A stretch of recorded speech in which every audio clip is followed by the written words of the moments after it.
ಓಂ ಶ್ರೀ ಗುರು ಬಸವಲಿಂಗಾಯ ನಮಃ. ಸರ್ವರಿಗೂ ಶರಣು ಶರಣಾರ್ಥಿಗಳು.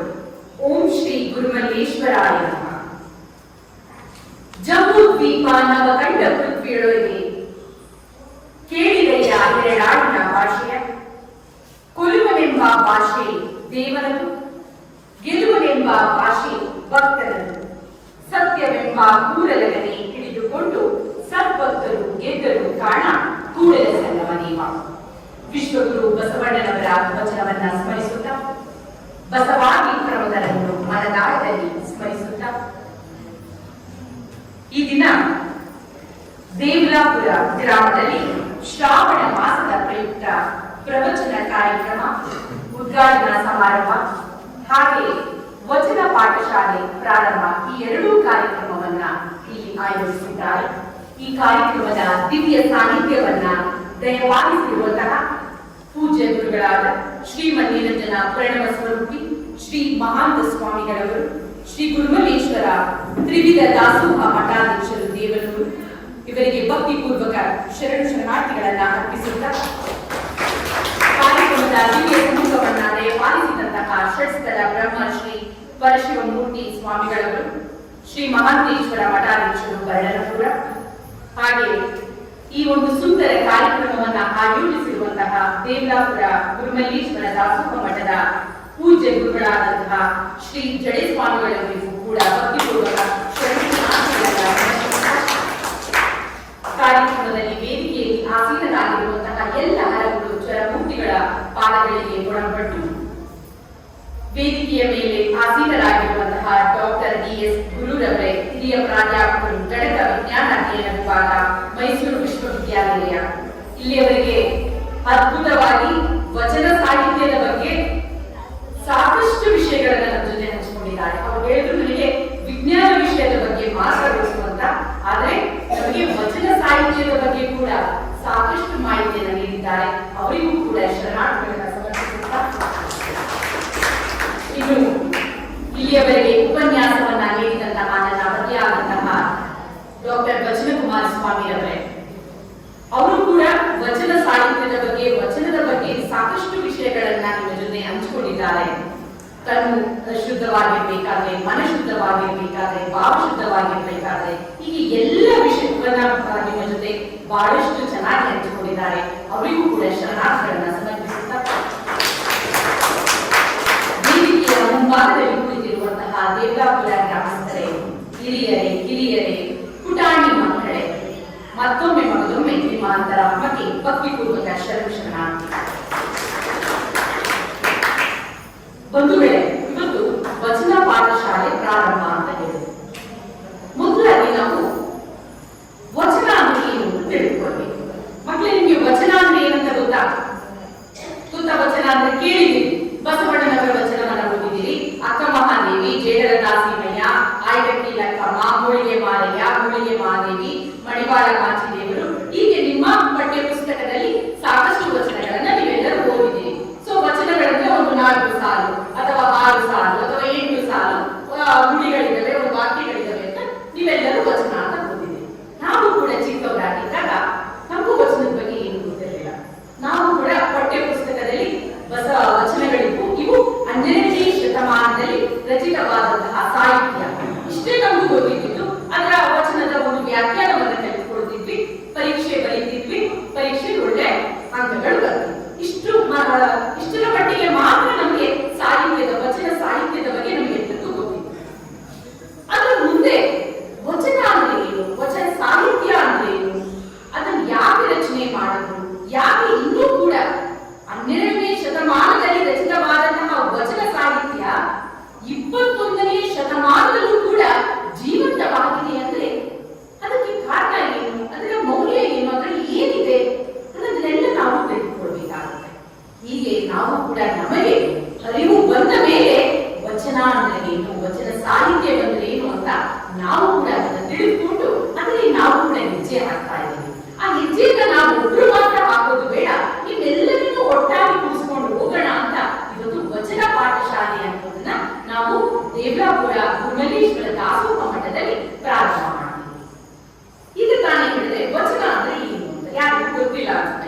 ಬರೆದಂತಹ ಜನರನ್ನ ಒಂದು ವಿಶೇಷವಾದ ಒಂದು ಹೆಸರಿನಿಂದ ಕರೀತಾ ಇದ್ರು.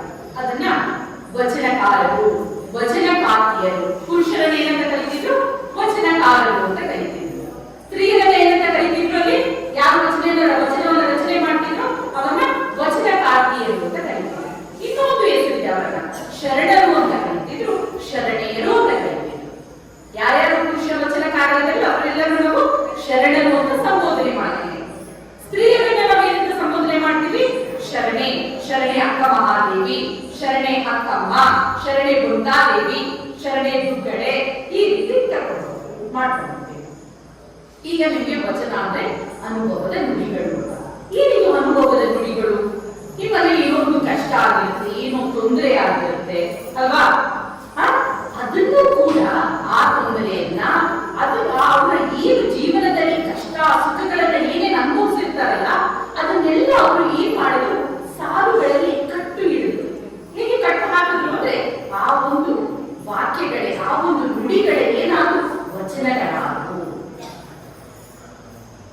ಈ ವಚನಗಳು ಮುಂದೆ 12ನೇ ಶತಮಾನದಲ್ಲಿ ರಚಿತವಾಯಿತು ಅಂತ ನಮಗೆ ಸಾಕಷ್ಟು ಶರಣೆಯರು ವಚನಗಳನ್ನ ರಚಿಸಿದ್ದಾರೆ. ಈ ವಚನಗಳನ್ನ ಅದರ ರಚನೆ ಮಾಡುವುದು ಇದನ್ನ ನಾವು ಯಾಕೆ ಓದಬೇಕು? 21ನೇ ಶತಮಾನ, 12ನೇ ಶತಮಾನದಲ್ಲೇ ಅದು ರಚನೆ ಆಗಿದೆ ವಚನ ಸಾಹಿತ್ಯ. ಆದರೆ ವಚನ ಸಾಹಿತ್ಯ ಏನ್ ಮಾಡ್ತೀವಿ, ಏನು ಕೊಡುಗೆ ಕೊಟ್ಟು ನಮ್ಮ ಸಮಾಜಕ್ಕೆ ಅಂದ್ರೆ ವಚನ ಸಾಹಿತ್ಯದಲ್ಲಿರುವಂತಹ ಮೌಲ್ಯಗಳು ನಮ್ಮ ಕನ್ನಡ ಸಾಹಿತ್ಯವನ್ನ ಶ್ರೀಮಂತಗೊಳಿಸಿದೆ. ಸಾಕಷ್ಟು ಸಾಹಿತ್ಯಗಳು ಬರುತ್ತೆ ನಮ್ಮ ಕನ್ನಡ ಸಾಹಿತ್ಯದಲ್ಲಿ ಅಲ್ವಾ? ಜನಪದ ಸಾಹಿತ್ಯ ಆಗಿರ್ಬೋದು, ಮತ್ತೊಂದು ಸಾಹಿತ್ಯ ಆಗಿರ್ಬೋದು. ಅಂತಹ ಒಂದು ಸಾಹಿತ್ಯದಲ್ಲಿ ನಮ್ಮ ಈ ವಚನ ಸಾಹಿತ್ಯವು ಕೂಡ ಏನ್ ಮಾಡ್ತಿದೆ? ಈ ಕನ್ನಡ ಸಾಹಿತ್ಯವನ್ನ ಶ್ರೀಮಂತಗೊಳಿಸಿದಂತಹ ಸಾಹಿತ್ಯದಲ್ಲಿ ಒಂದು ಪ್ರಕಾರವಾಗಿದೆ. ಹಾಗಾಗಿ ಈ ವಚನದಲ್ಲಿ ಏನಿದೆ? ವಚನದ ಒಂದೊಂದು ವಾಕ್ಯದಲ್ಲಿ, ಒಂದೊಂದು ನುಡಿಯಲ್ಲೂ ಕೂಡ ಮೌಲ್ಯವಿದೆ. ವಚನದಲ್ಲಿ ಎಲ್ಲ ಭಾಷೆಗಳು ಕೂಡ ಅಡಗಿವೆ. ಅದರಲ್ಲಿ ಕನ್ನಡವನ್ನ ನಾವು ಕಲಿತೀವಿ. ಕನ್ನಡದಲ್ಲಿ ಬಹಳಷ್ಟು ಪದಗಳನ್ನ ನಾವು ಓದ್ತೀವಿ. ಆ ಪದಗಳ ಅರ್ಥವನ್ನ ತಿಳಿದುಕೊಳ್ತೀವಿ. ಪದಗಳನ್ನ ಹೇಗೆ ನಮ್ಮ ವಾಕ್ಯದಲ್ಲಿ ಬಳಸಬೇಕು ಅಂತ ತಿಳ್ಕೊಳ್ತೀವಿ. ಅಂದ್ರೆ ಕನ್ನಡ ಭಾಷೆಯನ್ನ ನಾವು ಕಲಿತಂತಾಗುತ್ತೆ. ಆ ವಚನಗಳನ್ನ ನಾವು ಓದುತ್ತಾ ಬಂದ್ರೆ ನಾವು ಮಾಸ್ಟರ್ ಡಿಗ್ರಿ ಲೆವೆಲ್ ವರೆಗೂ ನಾವು ಕನ್ನಡವನ್ನ ಅಭ್ಯಾಸ ಮಾಡಬೇಕಾಗುತ್ತೆ. ಈಗ ಒಂದು ಪುಟಾಣಿ ಹುಡುಗಿ, ಒಂದು 7 ವರ್ಷ, ಒಂದು 7ನೇ ಕ್ಲಾಸ್ ಅಥವಾ 8ನೇ ಕ್ಲಾಸ್ ಹುಡುಗಿ ವಚನಗಳನ್ನ ನಿರಂತರವಾಗಿ ಅಧ್ಯಯನ ಮಾಡ್ತಾ ಹೋದ್ರೆ ಮಾಸ್ಟರ್ ಡಿಗ್ರಿಯಲ್ಲಿ ಅಥವಾ ಮಾಸ್ಟರ್ ಆಫ್ ಆರ್ಟ್ಸ್ MA ಕನ್ನಡದಲ್ಲಿ ಅವ್ರು ಏನು ಓದ್ತಾರೆ ಆಪ್ಷನಲ್ ಅಲ್ಲಿ ಅದನ್ನ ಹಾಗೆ ಹೇಳ್ಬೋದು. ಅಂದ್ರೆ ಅಷ್ಟು ಜ್ಞಾನ ಆ ವಚನದಲ್ಲಿದೆ. ಜ್ಞಾನ ಇದೆ, ಕೌಶಲ ಇದೆ, ಕ್ರಿಯಾತ್ಮಕ ಒಂದು ಕೌಶಲ ಇದೆ, ಹೀಗೆ ಸೈಂಟಿಫಿಕ್ ಸ್ಕಿಲ್ ಇದೆ. ಹೀಗೆ ಸಾಕಷ್ಟು ವಿಷಯಗಳು ಈ ಒಂದು ವಚನದಲ್ಲಿದೆ. ಈ ವಚನಗಳು ನಮಗೆ ಏನ್ ಮಾಡುತ್ತೆ ಅಂತಂದ್ರೆ ನಮಗೆ ಮಾರ್ಗದರ್ಶನವಾಗುತ್ತೆ, ದಾರಿದೀಪವಾಗುತ್ತೆ, ಜೀವನದ ಪಾಠವನ್ನ ಕಲಿಸುತ್ತೆ, ಜೀವನವನ್ನ ನಿರ್ವಹಣೆ ಮಾಡೋದು ಹೇಗೆ ಅನ್ನೋದು ಕಲಿಸ್ಕೊಡುತ್ತೆ. ನಮ್ಮ ಮನೆಗೆ ಯಾರಾದ್ರೂ ಬರ್ತಾರೆ, ಅವರನ್ನ ಹೇಗೆ ನೋಡ್ಕೊಳ್ಬೇಕು, ಹೇಗೆ ಸತ್ಕರಿಸಬೇಕು, ನಮ್ಮ ನಡೆ ನುಡಿ ಹೇಗಿರಬೇಕು, ಹೀಗೆ ಅನೇಕ ವಿಷಯಗಳನ್ನ ನಾವು ಏನ್ ಮಾಡ್ತೀವಿ? ವಚನದಲ್ಲಿ ಕಲಿತಾ ಹೋಗ್ತೀವಿ. 12ನೇ ಶತಮಾನದಲ್ಲಿ ವಚನ ಸಾಹಿತ್ಯವನ್ನ ಶರಣೆಯರಿದ್ರು, ಅವರು ರಚನೆ ಮಾಡಿದ್ರು. ಅವರೆಲ್ಲರೂ ತಾಳೆಗರಿಯಲ್ಲಿ, ಓಲೆಗರಿಯಲ್ಲಿ ವಚನಗಳನ್ನ ರಚನೆ ಮಾಡಿ ಹೋದ್ರು. ಮುಂದಿನ ಶತಮಾನಗಳು ಬಂದಾಗ ಆ ಶತಮಾನಗಳಲ್ಲಿ ಏನಾಯ್ತು? 12ನೇ ಶತಮಾನದಲ್ಲಿ ಒಂದು ಕಲ್ಯಾಣ ಕ್ರಾಂತಿ ಆಗುತ್ತೆ. ಕಲ್ಯಾಣ ಕ್ರಾಂತಿ ಆದಂತಹ ಸಂದರ್ಭದಲ್ಲಿ ಏನಾಗುತ್ತೆ? ಈ ವಚನಗಳೆಲ್ಲ ಏನಿರ್ತವೆ ಅಂದ್ರೆ ಆ ಸಮಯದಲ್ಲಿ ಪುಸ್ತಕದಲ್ಲಿರಲ್ಲ, ಓಲೆಗರಿಯಲ್ಲಿ, ತಾಳೆಗರಿಯಲ್ಲಿ ಇರುತ್ತೆ. ಆ ವಚನದ ಕಟ್ಟುಗಳನ್ನ ಏನ್ ಮಾಡ್ತಾರೆ? ಸುಟ್ಟಾಕೋದಕ್ಕೆ ನೋಡ್ತಾಳೆ. ಅಂತ ಸಂದರ್ಭದಲ್ಲಿ ಏನ್ ಮಾಡ್ತಾರೆ? ಎಲ್ಲ ಶರಣೆಯರು ಬೇರೆ ಬೇರೆ ಕಡೆಗೆ ಅವರು ವಲಸೆ ಹೋಗ್ಬಿಡ್ತಾರೆ. ಆ ಸಮಯದಲ್ಲಿ ಎಷ್ಟೋ ವಚನಗಳು ನಮಗೆ ಸಿಗೋದೇ ಇಲ್ಲ. ಕೆಲವೊಂದು ವಚನಗಳು ಏನಾಗುತ್ತೆ? ಕೆಲವರ ಮನೆಯಲ್ಲಿ, ಅವರ ಒಂದು ಪೆಟ್ಟಿಗೆಯಲ್ಲಿ ಅದನ್ನ ಸಂರಕ್ಷಣೆ ಮಾಡಿರ್ತಾರೆ. ಆದ್ರೆ ಅವರಿಗೆ ಅದು ಏನು ಅನ್ನೋದು ಗೊತ್ತೇ ಇರೋದಿಲ್ಲ. ಮುಂದೆ ಹೋಗು ಅಡಕಟ್ಟಿರವರು ಬರಬೇಕಾಗುತ್ತೆ ಈ ವಚನ ಸಾಹಿತ್ಯವನ್ನ ಸಮಾಜಕ್ಕೆ, ಪ್ರಪಂಚಕ್ಕೆ ಬೆಳಕಿಗೆ ತರುವುದಕ್ಕೆ. ಎಂತಹ ಪುಣ್ಯ ಪುರುಷರು ನಮ್ಮ ಡಾಕ್ಟರ್ ಪಗು ಅಡಕಟ್ಟಿರವರು. ನೀವು ಕೇಳಿಲ್ಲ ಈ ಹೆಸರು? ನಾನು ನೋಡ್ತೀನಿ ಡಾಕ್ಟರ್ ಪಗು ಯಾರಾದ್ರೂ ಹೆಸರು ಕೇಳಿದ್ದೀರಾ? ಕೇಳಿಲ್ಲ. ಇವರನ್ನ ವಚನ ಪಿತಾಮಹ ಅಥವಾ ವಚನ ಸಂರಕ್ಷಕರು ಅಂತ ಕರೀತಾರೆ. ವಚನ ಸಾಹಿತ್ಯ ಸಂರಕ್ಷಕರು ಅಂತ ಕರೀತಾರೆ. ಅದಕ್ಕೆ ಅವರ ಹುಟ್ಟಿದ ದಿನವನ್ನ ವಚನ ಸಂರಕ್ಷಣಾ ದಿನ ಅಂತ ಸರ್ಕಾರ ಘೋಷಣೆ ಮಾಡಿದೆ. ಇಂತಹ ಮಹಾಪುರುಷರು ಇವರೆಲ್ಲ ಹೇಗೆ ಹುಟ್ಟು ಬಂದ್ರು ಅನ್ನೋಕೆ ಲೋಕದಂತೆ ಬಾರಲು, ಲೋಕದಂತೆ ಇರಲು, ಲೋಕದಂತೆ ಹೋಗಲು ನೋಡಯ್ಯ, ಪುಣ್ಯದಂತೆ ಒಬ್ಬರು, ಜ್ಞಾನದಂತೆ ಇಬ್ಬರು, ಮುಕ್ತಿಯಂತೆ ಹೋಗಲು ನೋಡಯ್ಯ, ಲಿಂಗದೇವ ನಿಮ್ಮ ಶರಣರು ಉಪಮಾತೀತರಾಗಿ ಉಪಮಿಸಬಾರದು. ಒಂದು ದಿನಕ್ಕೆ ಕೋಟ್ಯಾಂತರ ಜನ ಜನಿಸ್ತಾರೆ, ಕೋಟ್ಯಾಂತರ ಜನ ಸಾಯ್ತಾರೆ ಅಲ್ವಾ? ಎಲ್ಲರೂ ಬಂದು ಹೋದ ಹಾಗೆ ಬರ್ಲಿಲ್ಲ. ಯಾರು? ನಮ್ಮ 12ನೇ ಶತಮಾನದ ಶರಣೆಯರಾಗಿರ್ಬೋದು, ಹಾಗೆ ನಮ್ಮ ಡಾಕ್ಟರ್ ಹೋಗು ಅಳಗಟ್ಟಿರವರಾಗಿರ್ಬೋದು. ಇವರು ಬಂದಂತದ್ದು ನಿಜವಾಗ್ಲೂ ಪುಣ್ಯ ಅಂತಾನೆ ನಾವು ಭಾವಿಸ್ತೇವೆ. ಅದಕ್ಕೆ ಪುಣ್ಯದಂತೆ ಬಂದ್ರು ಅಂತ. ಇದ್ದಂತ ಸಮಯದಲ್ಲಿ ಏನ್ ಮಾಡುದು? ತಮ್ಮ ಮನೆಯ ಜೀವನವನ್ನ ನಿರ್ವಹಣೆ ಮಾಡೋದಲ್ಲ, ಸಮಾಜಕ್ಕೆ ಒಂದು ಕೊಡುಗೆಯನ್ನ ಕೊಡಬೇಕು ಅಂತ ಪರಿಶ್ರಮವನ್ನ ಪಟ್ಟವರು ನಮ್ಮ ಡಾಕ್ಟರ್ ಹೋಗು ಅಳಗಟ್ಟಿರವರು. ಇದ್ದಂತಹ ಸಮಯದಲ್ಲಿ ಜ್ಞಾನವನ್ನ ಸಂಪಾದನೆ ಮಾಡಿ ಇತರರಿಗೂ ಕೂಡ ಜ್ಞಾನವನ್ನ ಹಂಚಿದವರು ಡಾಕ್ಟರ್ ಹೋಗು ಅಳಗಟ್ಟಿ. ಹೋಗ್ಬೇಕಾದ್ರೆ ಮುಕ್ತಿಯನ್ನು ತೆಗೆದುಕೊಂಡು ಹೋಗಿರೋದಕ್ಕೆ ಇವತ್ತಿಗೂ ಕೂಡ ನಾವು ಡಾಕ್ಟರ್ ಹೋಗು ಅಳಗಟ್ಟಿರವರನ್ನ ಸ್ಮರಿಸ್ತಿದ್ದೀವಿ. ಅವರು ಮಾಡಿದಂತಹ ಕೆಲಸವನ್ನ ಸ್ಮರಿಸ್ತೀವಿ. ಆದ್ರೆ ಅದೆಲ್ಲ ಕೆಲಸವನ್ನ ಮಾಡುವುದು ಅಂತ ನೀವು ಕೇಳಬೇಕು ನನ್ನ. ಅವರು ಏನ್ ಮಾಡ್ತಾರೆ ಅಂದ್ರೆ ವಕೀಲ ವೃತ್ತಿಯಲ್ಲಿ ಇರ್ತಾರೆ ಡಾಕ್ಟರ್ ಹೋಗು ಅಳಗಟ್ಟಿರವರು. ಅವ್ರು ಏನ್ ಮಾಡ್ತಾರೆ? ಪ್ರತಿಯೊಬ್ಬರ ಮನೆಯಲ್ಲಿ ನಾನು ಹೇಳಿದ್ನಲ್ಲ, ಪೆಟ್ಟಿಗೆಯಲ್ಲಿ, ತಾಳೆಗರಿಯಲ್ಲಿ, ಓಲೆಗರಿಯಲ್ಲಿ ಈ ವಚನಗಳಿರುತ್ತೆ. ಅದನ್ನ ತೆಗೆದುಕೊಂಡು ಹಸ್ತಪ್ರತಿಯಲ್ಲಿ ಅವರು ಏನ್ ಮಾಡ್ತಾರೆ? ವಚನಗಳನ್ನೆಲ್ಲ ಬರೆದಿಟ್ಕೊಳ್ತಾರೆ. ಈಗ ಬರೀದಲ್ಲಿ ಇಟ್ಕೊಂಡ್ರೆ ಹೇಗೆ? ಇದನ್ನ ನಾನೇನಾದ್ರೂ ಸಮಾಜಕ್ಕೆ ಈ ಜ್ಞಾನವನ್ನ ನಾನೇನಾದ್ರೂ ಕೊಡಬೇಕು ಅಂದ್ರೆ ಅದು ಮುದ್ರಣವಾಗಬೇಕು. ಆದ್ರೆ ಏನ್ ಮಾಡ್ತಾರೆ? ಅವ್ರಿಗೆ ಅಷ್ಟೊಂದು ಅನುಕೂಲ ಇರೋದಿಲ್ಲ ಅವರಿಗೊಂದು ಮುದ್ರಣಾಲಯವನ್ನ ಪ್ರಾರಂಭ ಮಾಡೋದಕ್ಕೆ. ಅದಕ್ಕೆ ಅವ್ರು ಏನ್ ಮಾಡ್ತಾರೆ? ಮಂಗಳೂರಿನ ಬ್ಯಾಸಲ್ ಮಿಷನ್ ಅಂತ ಅಲ್ಲೊಂದು ಮುದ್ರಣಾಲಯಕ್ಕೆ ಈ ಒಂದು ಹಸ್ತಪ್ರತಿಗಳು, ವಚನದಲ್ಲಿರುವಂತಹ ಈ ಹಸ್ತಪ್ರತಿಗಳನ್ನ ಅವರಿಗೆ ಕಳಿಸ್ತಾರೆ. 500 ರೂಪಾಯಿ ಹಣವನ್ನ ಕಳಿಸಿ ಈ ವಚನಗಳನ್ನ ಕಳಿಸ್ತಾರೆ. ಇದನ್ನ ಮುದ್ರಣ ಮಾಡ್ಕೊಳ್ಳಿ ಅಂತ ಅವರಿಗೆ ಕೇಳ್ತಾರೆ. ಆಗ ಅವ್ರು ಏನ್ ಮಾಡ್ತಾರೆ ಅಂತಂದ್ರೆ ಇದನ್ನೆಲ್ಲ ಅಧ್ಯಯನ ಮಾಡ್ತಾರೆ. ಏನಪ್ಪ ಇದು? ಕ್ರೈಸ್ತ ಧರ್ಮದಲ್ಲಿ ಇರುವಂತಹ, ಬೈಬಲ್ನಲ್ಲಿರುವಂತಹ ಆ ಸಾಕಷ್ಟು ಮೌಲ್ಯಗಳು ಈ ವಚನದಲ್ಲಿ ಇದೆಯಲ್ಲ, ಇದನ್ನೇನಾದ್ರೂ ನಾನು ಮುದ್ರಣ ಮಾಡಿದ್ರೆ ನಮ್ಮ ಕ್ರೈಸ್ತ ಧರ್ಮಕ್ಕೆ ನಾನು ದ್ರೋಹ ಮಾಡಿದಂಗಾಗತ್ತೆ, ತೊಂದರೆ ಆಗಬಹುದು ಅಂತ ಹೇಳಿ ಅವರು ವಾಪಸ್ ಏನ್ ಮಾಡ್ತಾರೆ? ಡಾಕ್ಟರ್ ಹೋಗು ಅಳಗಟ್ಟಿರವರಿಗೆ ಅವರು ಕಳಿಸ್ತಿದ್ದಂತಹ ವಚನಗಳನ್ನ 2 ರೂಪಾಯಿ ಜೊತೆಗೆ ವಾಪಸ್ ಕಳಿಸ್ಕೊಡ್ತಾರೆ. ಇನ್ ಏನ್ ಮಾಡೋದು? ಕಷ್ಟಪಟ್ಟು ಸೈಕಲ್ ಹೊಡೆದು ಅವರು ವಕೀಲ ವೃತ್ತಿಯನ್ನ ಮಾಡ್ತಿದ್ರು. ಆ ವೃತ್ತಿಯಲ್ಲಿ ಸಾಕಷ್ಟು ಹಣವನ್ನ ಸಂಪಾದನೆ ಮಾಡೋದೇ ಇಲ್ಲ. ಅವರ ಮುಖ್ಯವಾದ ಉದ್ದೇಶ ಏನಿತ್ತು ಅಂದ್ರೆ ಈ ವಚನವನ್ನ ನಾವು ಮುದ್ರಣ ಮಾಡಿ ಸಾಕಷ್ಟು ಜನರಿಗೆ ಹಂಚಿದ್ರೆ ಈ ವಚನ ಸಾಹಿತ್ಯ ಎಲ್ಲರ ಒಂದು ಜೀವನಕ್ಕೆ ಪೂರಕವಾಗುತ್ತೆ, ಅವರಿಗೆಲ್ಲರಿಗೂ ಸಹಾಯ ಆಗುತ್ತೆ. ಈ ವಚನಗಳನ್ನ ನಾವು ಮುದ್ರಣ ಮಾಡಲೇಬೇಕು ಅಂತ ಪಣ ಕೊಡ್ತಾರೆ. ಆ ಒಂದು ಸಂದರ್ಭದಲ್ಲಿ ಏನ್ ಮಾಡ್ತಾರೆ? ತಮ್ಮ ಸ್ವಂತ ಮನೆಯನ್ನೇ ಮಾರಿ ಅವರು ಒಂದು ಮುದ್ರಣಾಲಯವನ್ನ ಪ್ರಾರಂಭ ಮಾಡ್ತಾರೆ. ಅದರ ಹೆಸರೇ ಹಿತಚಿಂತಕ ಅಂತ. ಆ ಒಂದು ಮುದ್ರಣಾಲಯವನ್ನ ಪ್ರಾರಂಭ ಮಾಡಿ ಏನ್ ಮಾಡ್ತಾರೆ? ಈ ವಚನಗಳನ್ನೆಲ್ಲ ಪ್ರಿಂಟ್ ಮಾಡ್ತಾರೆ. ಪುಸ್ತಕದ ರೂಪದಲ್ಲಿ ನಮಗೆಲ್ಲರಿಗೂ ಕೊಡ್ತಾರೆ. ಇವತ್ತು ಪುಸ್ತಕದ ರೂಪದಲ್ಲಿ ಇವತ್ತು ಸರ್ಕಾರ ವಚನ ಸಂಪುಟವನ್ನ ತೆಗೆದುಕೊಂಡು ಬಂದಿದೆ. ಸಾಕಷ್ಟು ಸಂಘ ಸಂಸ್ಥೆಗಳು ಕೂಡ ವಚನಗಳೆಲ್ಲ ಪುಸ್ತಕದ ರೂಪದಲ್ಲಿ ತೆಗೆದುಕೊಂಡು ಬರ್ತಾ ಇದ್ದಾರೆ. ಇವೆಲ್ಲದಕ್ಕೂ ಕಾರಣ ಏನು ಅಂದ್ರೆ ಇದಕ್ಕೆಲ್ಲ ನಮಗೆ ಒಂದು ಬೆಳಕಿಗೆ ತಂದವರು ಯಾರು ಅಂದ್ರೆ ಡಾಕ್ಟರ್ ಹೋಗು ಅಳಗಟ್ಟಿರವರು. ಅವರನ್ನ ನಾವು ಯಾವತ್ತೂ ಸ್ಮರಿಸಲೇಬೇಕು. ಅವರನ್ನ ನಾವೇನಂತ ಕರಿತೀವಿ? ವಚನ ಪಿತಾಮಹ. ವಚನ ಪಿತಾಮಹ ಅಂತ ನಾವು ಅವ್ರನ್ನ ಕರಿತೀವಿ. ಇವತ್ತು ನಾವು ಬಸವಾದಿ ಪ್ರಮಥರನ್ನ ಹೇಗೆ ಸ್ಮರಿಸ್ತೀವೋ ಹಾಗೆ ನಾವು ಡಾಕ್ಟರ್ ಹೋಗು ಅಳಗಟ್ಟಿರವರನ್ನ ಕೂಡ ನಾವು ಸ್ಮರಿಸಬೇಕು ಅಂತ ಹೇಳ್ತಾ, ಇವಾಗ ನಾವೆಲ್ಲರೂ ABCD ಅಂತ ಓದಿದೀವಿ ಅಲ್ವಾ? ABCD ಎಷ್ಟು ಲೆಟರ್ಸ್ ಇದೆ? A to Z. ಫಸ್ಟ್ ನೀವು LKG ನರ್ಸರಿ ಓದಿದ್ರೆ ನಿಮ್ಗೆ ಏನ್ ಕಲ್ಸ್ಕೊಡ್ತಾರೆ? ABCD ಕಲ್ಸ್ಕೊಟ್ಬಿಡ್ತಾರೆ. ಇವಾಗ ಹಾಗೆ ಕನ್ನಡದಲ್ಲಿ ಏನ್ ಕಲ್ಸ್ಕೊಡ್ತಾರೆ? ಆ ಈ ಕಲ್ಸ್ಕೊಡ್ತಾರೆ ಅಲ್ವಾ? ಆ ಅಂದ್ರೆ ಏನಂತ ಹೇಳ್ತೀರಿ? ಆ ಏನ್ ಹೇಳ್ತೀವಿ? ಒಂದು ಪದ ಹೇಳಿ ಅಂದ್ರೆ ಅರ, ಅರಸ ಏನಾದ್ರೂ ಹೇಳ್ತೀರಿ. ಆ ಅಂದ್ರೆ ಆನೆ ಅಂತ ಹೇಳ್ತೀರಿ. ಈ ಅಂದ್ರೆ ಇಲಿ ಅಂತ ಹೇಳ್ತೀರಿ ಅಲ್ವಾ? ಹಾಗೆ ನಾವು ವಚನ ಸಾಹಿತ್ಯದಲ್ಲಿ ಕೂಡ ನಾವು ಒಬ್ಬೊಬ್ರು ವಚನಕಾರರ ಹೆಸರನ್ನ ಕಲಿಬಹುದಲ್ಲ?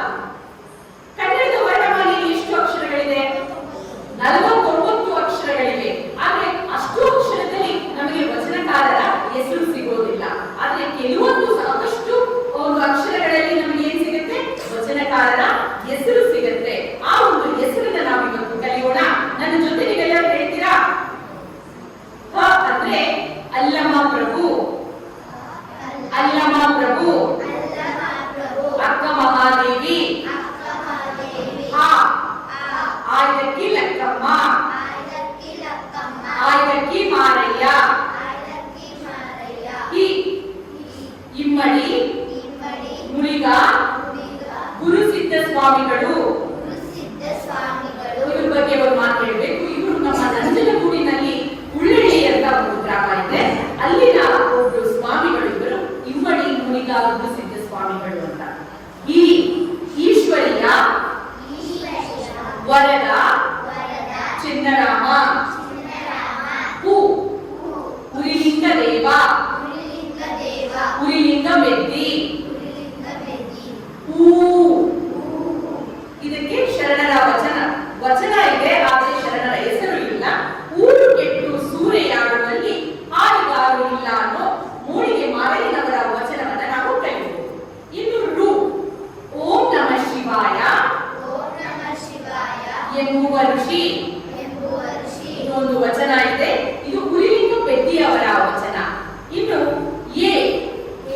ಎಲೆಗಾರ ಕಾಮಣ್ಣ ಏಕಾಂತ ರಾಮಿ ತಂದೆ ಐಕಟದೂರ ರಾಮೇಶ್ವರಲಿಂಗ ಶರಣ ಮೆರೆಬಿಂಡಯ್ಯನವರ ವಚನಗಳ ಅಂಕಿತ ನಾಮ. ಒಕ್ಕಲಿಗ ಮುದ್ದಣ್ಣ ಓಂ ನಮಃ ಶಿವಾಯ ಇದು ಷಡಕ್ಷರಿ ಮಂತ್ರ. ಗೊತ್ತಾಯ್ತಾ? ಔದುಂಗಳದ ಕುಸುಮದಲ್ಲಿ ಪಾದಲಿ ಫಲವಾಗಿ ಅನ್ನೋ ಒಂದು ವಚನ ಇದೆ. ಇದು ಮೂಡಿಗೆ ಮಾರಯ್ಯನವರ ವಚನ. ಈ ವಚನವನ್ನ ಅವು ಎಂಬ ಪದ ಅಕ್ಷರದಿಂದ ನಾವು ಕಲಿಯಬಹುದು. ಇನ್ನು ಅಂಬಿಗರ ಚೌಡಯ್ಯ ಅಂಗಸೂರ್ಗಿನ ಲಿಂಗ ತಂದೆ ಎನ್ನುವುದು ಷಣ್ಮುಖಿ ಎನ್ನುವುದು ಈ ಯೋಗ ಮುದ್ರೆ, ಯೋಗ ಮತ್ತು ಧ್ಯಾನದಲ್ಲಿ ಬಳಸುವಂತಹ ಮುದ್ರೆ. ಹೀಗೆ ನಾವು ಕಾಯಿಂದ ಪ್ರಾರಂಭವಾದರೆ ನಾವು ಉಳ್ಳಾವರೆಗೂ ಕೂಡ ಸಾಕಷ್ಟು ವಚನಕಾರರ ಹೆಸರುಗಳನ್ನ ತಿಳಿದುಕೊಳ್ಳಬಹುದು. ಇದೇ ರೀತಿ ನೀವು ಕಲಿತಾ ಹೋದ್ರೆ ಸಾಕಷ್ಟು ವಚನಕಾರರು ಯಾರ್ಯಾರಿದ್ದಾರೆ ಅಂತ ನೀವು ತಿಳಿದುಕೊಳ್ಳಬಹುದು. ಇನ್ನು ನಾನು ಇನ್ನೊಂದು 2 ವಚನಗಳನ್ನ ಹೇಳಿ ನನ್ನ ಮಾತನ್ನ ಮುಗಿಸ್ತೀನಿ. ಇಲ್ಲಿ ನೀವೆಲ್ಲರೂ ಬೆಳಗ್ಗೆ ಎದ್ದೇಳ್ತೀನಲ್ಲ, ಬೆಳಗ್ಗೆ ಎದ್ದೇಳಿದಷ್ಟೇ ನೀವು ಒಂದು 2 ವಚನವನ್ನ ಹೇಳ್ಬೇಕು. ಹೇಳ್ತೀರಲ್ಲ, ಎನ್ನ ವಾಮಕ್ಷೇಮ ನಿಮ್ಮದಯ್ಯ. ಇರುವಂತವ್ರು ಎಲ್ಲರೂ ಹೇಳಿದ್ರೆ ಬಹಳ ಒಳ್ಳೆಯದು, ಬಹಳ ಒಳ್ಳೆಯ ವಚನ. ಬೆಳಗ್ಗೆ ಎದ್ದಷ್ಟೇ ನಿಮ್ಮ ದಿನವನ್ನ ಈ ರೀತಿ ಪ್ರಾರಂಭ ಮಾಡಿದ್ರೆ ಬಹಳ ಚೆನ್ನಾಗಿರುತ್ತೆ.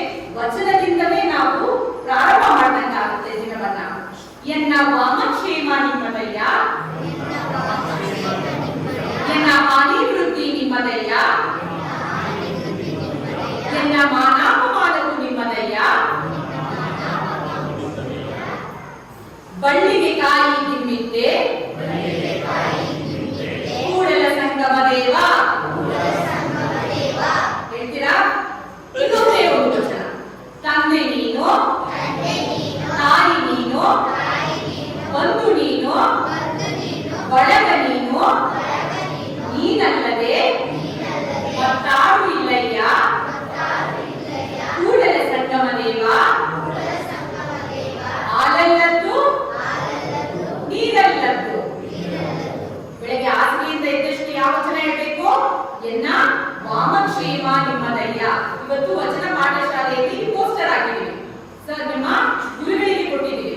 ಅವ್ರು ಏನ್ ಮಾಡ್ತಾರೆ, ಎಲ್ಲ ಕಡೆ ಪೋಸ್ಟರ್ ಗಳನ್ನ ಹಾಕ್ತಾರೆ. ನೀವೇನ್ ಮಾಡ್ಬೇಕು, ಅದನ್ನ ಕಲಿಬೇಕು, ಆ ವಚನಗಳನ್ನ ಕಲಿಬೇಕು. ಕಲಿತೀರಾ? ಮುಂದೆ ನಾನು ಇನ್ನೊಂದು ದಿವಸ ಇಲ್ಲಿ ನಾನು ಮತ್ತೆ ಸರ್ ಇಬ್ರು ಬಂದು ನಾವು ನಿಮಗೆ ಸಾಕಷ್ಟು ವಚನಗಳನ್ನ ಹೇಳ್ಕೊಡ್ತೀವಿ. ವಚನಗಳ ತಾತ್ಪರ್ಯ ಹೇಗೆ, ಅದರ ತಾತ್ಪರ್ಯವನ್ನು ನಿಮಗೆ ತಿಳಿಸ್ಕೊಡ್ತೀವಿ. ಹಾಗೆ ವಚನಗಳನ್ನ ರಾಗವಾಗಿ ಆಡುವುದನ್ನ ಹೇಳ್ಕೊಡ್ತೀವಿ, ವಚನ ನೃತ್ಯ ಮಾಡುವುದನ್ನ ಹೇಳ್ಕೊಡ್ತೀವಿ, ವಚನಕಾರರ ಕೆಲವೊಂದು ಸಂಭಾಷಣೆಯನ್ನ ಹೇಳ್ಕೊಡ್ತೀವಿ, ನಾಟಕವನ್ನ ಮಾಡಬಹುದು. ಹೀಗೆ ಸಾಕಷ್ಟು ನಾವು ಬೇರೆ ಬೇರೆ ಒಂದು ರೀತಿಯಲ್ಲಿ ವಚನಗಳನ್ನ ನಾವು